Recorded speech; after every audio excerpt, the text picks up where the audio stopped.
I'm the Irish guy, and right, so Premier League Game Week 6 is done and dusted. And oh lads, some of these games are so very, very strange. But, by the way, what a wonderful moment this is. Drink it in. A Monday without milk. Oh, isn't it so beautiful? For that wonderful feeling alone, hit that subscribe button. Right, let's go. Sheffield United 0, Newcastle 8. Full-time defeat for United.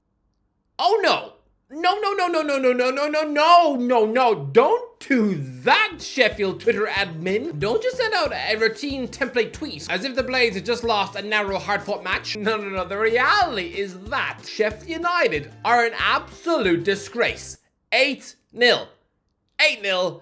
8-0. How were these players that bad? Have they all just been for a team bonding trip at Burger King an hour before the match? Did they all have a breakout of food poisoning in the camp when they chose to eat hamburgers that were probably filled with worms? I have no answer. This was the second heaviest home defeat in Premier League history. This was officially the second most embarrassing afternoon any set of Premier League home fans being forced to witness. This was the worst defeat in Sheffield United history. How did these players sleep last night? If I was John Egan, I simply wouldn't. I'd have probably spent last night trying to distract myself by watching every Marvel film while shoving stale sausage rolls in my mouth, because imagine trying to close your eyes and relax after that afternoon of utter horror. First of all, I mean, what a horrible prediction from me. This was how I predicted the game would go. Sheffield United 0, Newcastle 0. Yeah.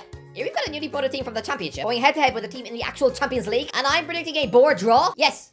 Oh yes, this will be an absolute garbage match, and without a doubt the worst game of the season so far. This will be a horrible, ugly game, where both teams will muster up a combined 3 shots at target. A combined 3 shots on target. Oh no.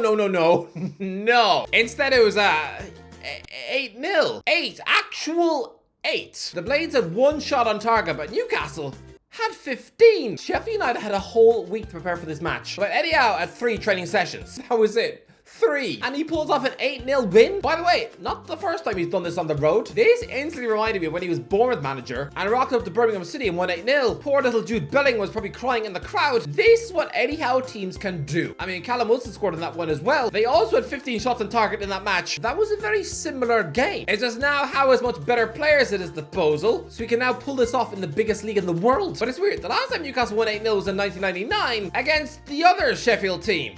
You know, the Arctic Monkeys won. Honestly, in Sir Bobby Robinson's first match. They absolutely battered Wednesday, as if they were Uncle Fester after an angry vodka binge. But here, they were picking on the red and white Sheffield, almost as if the club was pretending it was Sunderland. But weirdly, they themselves also lost 8-0 to Southampton the week before Howe's 8-0 win over Birmingham. But it's a joke. Sheffield United had done alright in the Premier League so far this season, right? A 2-2 home draw with Everton, and just 1 goal defeats to Palace, Forest, Man City, and Tottenham. I mean, in the last match, they were literally 1-0 up at Tottenham's ground on 97 minutes. But here, to let 8 different Newcastle players queue up to score a goal each. It was weird. How often is it that in an 8-0 win, that no players have managed to bag more than 1 goal? It was like bringing a bunch of fat orphans to a food buffet, and yet they show enough restraint that they only take 1 muffin each? No Newcastle player was greedy. No, the goals were shared between Longstaff, Byrne, Botman, Wilson, Gordon, Almiron, Bruno, and Isak. I mean, yes, the first goal should technically have been disallowed, because it clearly struck Gordon's hand when he kept the ball in play, but who cares? Because 8. Actual 8. Lads, I was involved in an 8-0 win recently. It was me scoring the 4th goal, the mother of all tap-ins. But I remember playing that match in June and feeling like the other team were an absolute shambles. They were top of the league at the time, but they completely fell apart. Their heads dropped. They all begun to show the work rate of dead frogs, but that's at my puny level. This is the Premier League, and the Blades show up to deliver that pathetic display in front of their fans. Embarrassing. But lad, a couple of weeks ago, I said that Heckingbottom would be the first Premier League manager to get the sack. I mean, is he gone? Is he still there? Never mind Heckingbottom. If they keep him at the wheel, all you have to do is just replace the H with an F, and that's where they'll be. But lads, this display, it reminded me of Leicester City under Brendan Rodgers at their scintillating best. And that is what Newcastle are now. Imagine if they just added James Maddison too. People like Arturo Vidal said that their 0-0 draw with AC Milan was the worst game in Champions League history. I haven't heard so much nonsense from Vidal since he said KSI would knock out Tommy Fury. But lads, people were saying that Eddie Howe's football was beginning to look like it was dragged off the set of Jurassic Park, that their midfield wasn't fluid, that it was also very workmanlike, rigid and dull. What better way to shut everybody up by winning 8-0 away from home in the world's biggest league? Just wow. Arsenal 2, Tottenham 2. Lads, at the start of the season, I predicted that Arsenal would have a slump this year and finish 5th. Well, guess what? look where they are right now. Right now, Arsenal are sloppy at home. I know it was the North London derby, but we're still in September and the Gunners have already had 2-2 draws at home with clubs who last season finished 8th and 10th. You need to be flawless to win the Premier League. This is not flawless. I mean, they got off to a great start when Christian Romero sticks up a Bukayo Saka crossed into his own net. Saka then does the bullseye celebration as if he's Colin Farrell in that awful Daredevil film. And then, this is when James Maddison could have had the worst afternoon of his life. He receives a risky pass from his goalie on the edge of his own box and then gets absolutely bullied off the ball by Brazilian truck. Gabriel Jesus just shrugs him off as if Maddison's whole body was made of Cocoa Puffs. He then has a one-on-one with the goalie and blazes over the bar. That was sloppy from both. But then Tottenham break moments later and David Raya has to pull off a stunning save from Son, and then Aaron Ramsdale does his very own performative little mini applause on the bench. But it wasn't just a little applause. Nah, it was a weird posh clap above his head, as if he was some sycophantic servant pretending to laugh at one of the king's jokes, because if he doesn't, he knows he's gonna have his ears chopped off with a spoon. Oh, very good, my liege. There is no way Ramsdale will have been happy to see Raya make that save. No. This guy is trying to pretend that he's the model professional who wants the Spaniard to do well for the good of the team. But let's be real, he would have felt a bit like someone who's just found his missing daughter's finger in a pie. It's weird. We know it is. Jamie Carragher's come out and said that it reminds him of those actors who clap for someone else when they don't win an Oscar. Only for his dad, Nick Ramsdale, to come out and say this. You are a disgrace. Show some class. My lad has. Yeah, this was days after Harry Maguire's mum did it. I'm sorry, can all the parents of the England internationals just stay quiet on social media? This isn't under 11s football anymore. Can we just take away their phones? You should all be sitting at home drinking a cup of tea in the newly refurbished mansion that your son just bought you. You should have that broken condom from the mid-90s framed on the mantelpiece, because that's the only reason you're not living in a council flat. You should all be watching some gardening show on TV, not angrily tweeting Sky pundits. All that is doing is showing the world that the pressure of Raya's existence is getting to the whole Ramsdale family. If it weren't, then Aaron's daddy wouldn't be getting so defensive on social media. But listen, this was a good game. Maddison spins Saka to set up Son for an equalizer. Then Romero gives away a penalty for handball. He had an afternoon from hell. Saka scores what should have been the winning penalty. But then Jorginho absolutely fluffs his lines, giving the ball away to Maddison, who tees up Son for the equalizer. Just seconds after the Saka penalty, Tottenham would have been the happier team after that, absolutely. 2 Maddison assists, 2 Son goals, and Postecoglou ball is moving in the right direction. They have looked so terrific this season, but for Arsenal fans, no! They won't be happy with this. This was the first time Mikel Arteta failed to beat Tottenham at the Emirates. I mean, the last time was a 2-2 draw in September 2019, which was a battle between Mauricio Pochettino and Unai Emery, who weirdly also faced off against each other this weekend. Let's see how it went. Chelsea 0, Aston Villa 1. Remember when Todd Bowley sacked Thomas Tuchel? That man is going to be praying that Bayern Munich do not win the Champions League this season. Because if they do, this American tycoon will officially be exposed for having absolute wet lasagna between the ears. Lads, Chelsea won 6 games of league football inside a calendar year. And now they've let Aston Villa turn up to Stamford Bridge and win twice in a row. We talk about 8-0 wins. Villa are a team who used to lose 8-0 at this ground back in 2012. 2 years before that, it was 7-1. But now under Unai Emery, just pretty comfortable 2-0 and 1-0 wins inside the space of 6 months. This was absolute garbage from Chelsea, a club who can't even seem to score anymore. And they had 3 £100 million footballers on the pitch, 3 of them in the starting lineup. And yet right back, Malo Gusto gets sent off stupidly after an hour for a horrible tackle. Although whose idea was it to sign this guy from Lyon anyway? Why is everyone now pretending that this brainless beetle is actually Chelsea standard? This man shouldn't even be allowed to eat lunch at the same table as Reece James. He just absolutely cost you the match, because 15 minutes later, Thiago Silva gives away possession. Not surprised, he's nearly 100 years old. And then Villa break and Ollie Watkins rivals in the winner from a tight angle, which, let's be honest, Robert Sanchez should have saved with his feet, but no, he instead chose to show the reflexes of a gingerbread man, and Villa leave with all 3 points, leaving Chelsea 14th after 6 matches. Lads, I believed in Pochettino. I tipped this Chelsea team to roar back into contention and finish in the top 4. Yeah, as it stands, they're 8 points behind. Then again, I also said that Villa would lose this match, and that Ollie Watkins would hit the crossbar from 3 yards out.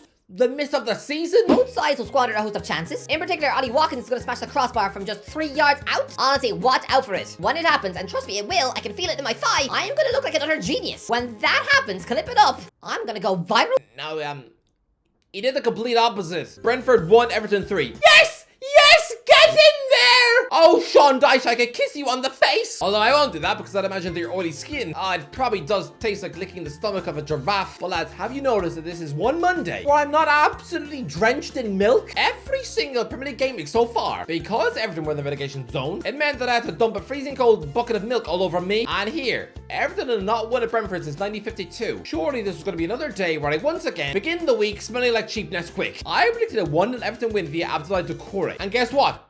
The guy sticks them 1-0 up, slamming a knockdown into the top bins. But then Everton equalised, Matthias Jensen squeaking in a goal. But this is where Everton could have crumbled, right? And once again, it would be another milk party. But no, James Tarkowski scores from a corner kick against his former club. Still celebrates. And I thought it was going to be a tense, nervy last half an hour, but no, not really. Dominic Calvert-Lewin goes 1-on-1 with Marcus Flecken to score a third. What an Everton win. Finally, Sean Dyche ball is clicking. Finally! Burnley 0, Man United 1. How lucky is Johnny Evans? I don't get it. I still don't really understand how this actually happened. This is a man whose career was in the gutter. At 35 years old, he was an injury-ravaged pumpkin at Leicester City, barely featuring as they were relegated last year in what was a really embarrassing season for the club. The guy quits the club as a free agent that summer, and surely his next move would be to the MLS, to link up with Wayne Rooney at DC United maybe, or I don't know, get a low-key switch back to West Brom or Sunderland. I did not see him starting a match for Manchester United and scoring an offside goal in a Premier League match away at Burnley, whilst a World Cup winner sits on the bench. I thought our last memories of this bloke in a Man United shirt were just when he was accused of spitting a puppy Cisse 8 years ago. The fact he's actually helping Manchester United keep a clean sheet in 2023. What an absolute glow up. A far cry from having some chubby physio prodded his hamstrings with a spoon in the Leicester treatment room. But listen, this was a solid Man United win. Lads, Burnley used to be a horrible, ugly, nasty ground. At times, Turf Moor looked a bit like the home of cannibals. So it is sort of fitting that Man United gave a full 90 minutes to someone called Hannibal. I guess this Tunisian international is what Zidane Iqbal was supposed to be. Is he the chosen one? Despite looking a bit like if David Luiz was electrocuted in the bath. Listen, this was a pretty dull game where Bruno Fernandes cracked in an insane Van Persie-esque volley. But Burnley, oh poor old Burnley. Here's my message to Vincent Kompany. Do not change your philosophy. People are saying that him trying to recreate Pep ball in the Premier League with absolutely putting standard average footballers is not clever, but whatever you do, do not change Vincent. Like Scott Parker did halfway through a season at Fulham. Yeah, they still went down anyway. If Burnley get relegated, but do so playing an attractive, ambitious brand of football, then Kompany will still get a good job after this. Right, well, Roberto Martinez was relegated with Wigan 10 years ago, but I mean, only 2 years ago, he was linked with the Barcelona job, and right now gets to coach a £1 billion squad at Euro 2024. Even Daniel Farke gets relegated with Norwich, but because they played pretty slick football, he still gets offered a huge Bundesliga job at Borussia Mönchengladbach, and even now, Leeds United. Two clubs who literally reached the Champions League final in the mid-70s, whereas someone like Dean Smith, because of his ugly style of football, I mean, watching that for 6 months would probably make you want to puke into your pint. Yeah, I mean, good luck finding a decent job now, Dean. I mean, he's probably just holding out for the Rotherham job. So, Kompany, do not compromise. Do not change your style of play. Do not. If you do take Burnley down, then do it looking pretty. Don't just revert to being a poor man's Sean Dyche, because I promise you, if that is your image, then your next job offer is going to be something horrible, like Malmo or Stoke. Luton 1, Wolves 1. What is the point of Luton Town? I wanted this little mother of all underdogs to attack the Premier League season with real hunger and swagger. And yeah, here is one of the most winnable home matches in the Premier League. Sure, Rob Edwards sets up with a more exciting 3-4-3. And yes, he actually chucked Chuduzio Benny into the starting lineup. Great. But you're up against a Wolves team in crisis, who've had a horrible transfer window and are absolutely ripe for relegation. And they get a £12 million midfielder, John Victor Bellegarde, sent off after 39 minutes. I'm sorry, Luton, but you have to win the match. You just have to. But instead, you let Pedro Neto do what he wants, absolutely waltzing through your defense to batter in that opening goal.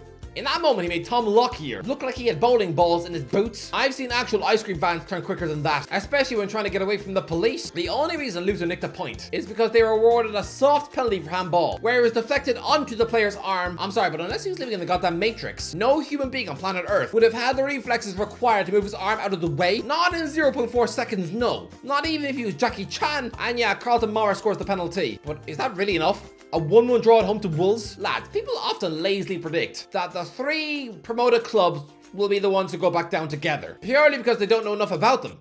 But I never predict that because that never happens. At least 1, usually 2, always stay up. But here, All three are in the relegation zone, and it's a bit embarrassing. Are they really all gonna go back down together? How utterly dull would that be? It'd be like three average blokes off the street getting invited to a 5-star luxurious banquet where they're allowed to rub shoulders and share chicken with some absolutely elite celebrities, only for all three to get kicked out after 20 minutes for stealing potatoes, sneezing on the butlers, and wing in the stew. Brighton 3, Bournemouth 1. I think we're beginning to see that Brighton in Europe are slowly becoming a sluggish, unfit pie. I know they just beat Bournemouth 3-1, but Roberto De Zerbi called it the worst performance in his time at the club. It will probably be a nasty hangover after beginning life in Europe by letting AEK Athens waddle under their turf and score 3. That was the easiest fixture in the group, and yet in front of their home support, the players did a collective terrified poo in their shorts, and here they found themselves 1-0 down after Mark Verbruggen, the 21-year-old Belgian goalie, kicks the ball straight to Dominic Solanke, who easily lobs him from 20 yards. It was a moment which would have made the new signing look about as talented as a pint of mud, but Milos Kerkez hits a free kick in his own net before half time, and then De Zerbi unleashes both Kara Matoma and Ansu Fati off the bench. Matoma bags a couple in the second half, while Fati did well too, which was probably what was written in Simon Cowell's post-show notes after watching Susan Ball's audition. Liverpool 3, West Ham 1. Play the clip. Liverpool 3, West Ham 1. This will be a good match too. I reckon West Ham will score the first goal. Jared Bowen with a breakaway counter-attack goal.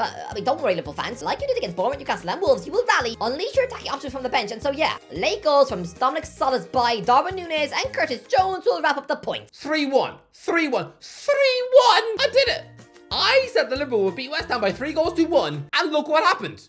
Even Darwin Núñez scored. Although, to be fair, he also did have a moment where he missed an open goal, looking every inch the South American Andy Carroll. Someone who, by the way, is currently playing in France's second tier, where he's just Amiens number 99 after wearing the number 2 shirt at Reading. Let's be real, this guy is just going to spend most weekday afternoons drinking beer outside the Eiffel Tower while shoving a bowl of stale croissants in his mouth. But Liverpool, this was convincing. Both teams played pretty well. Liverpool go 1-0 up via Mo Salah penalty, but then just for halftime, Jared Bowen squeezes in one of the greatest headers you'll see all season. But then in the second half, Alexis McAllister expertly dinks a wonderful through ball over the top for Núñez to score, and then Diogo Jota comes off the bench to score a third. But lads, West Ham were good.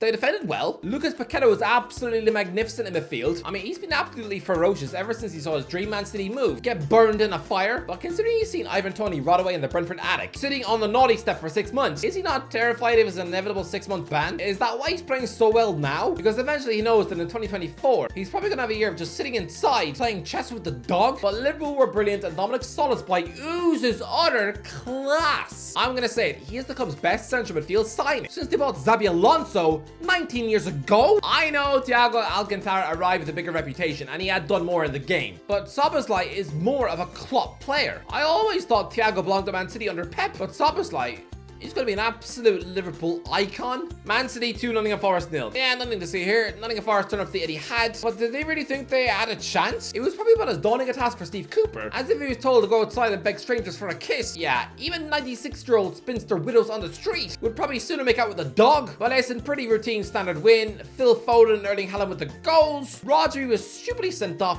for clashing with Morgan Gibbs-White. I'm sure Calvin Phillips, as soon as that incident happened, he probably started doing cartwheels in his stomach, leaving a sick sort of excitement because he was finally going to play. But honestly, Rodri, what a campaign. Crystal Palace 0, Fulham 0. Blah! Anyway, that's it. Let me know what do you think. Let me know in the comments what do you think of the game week. Let me know if you enjoyed the video. Don't forget to get extra. I'll talk to you in a while.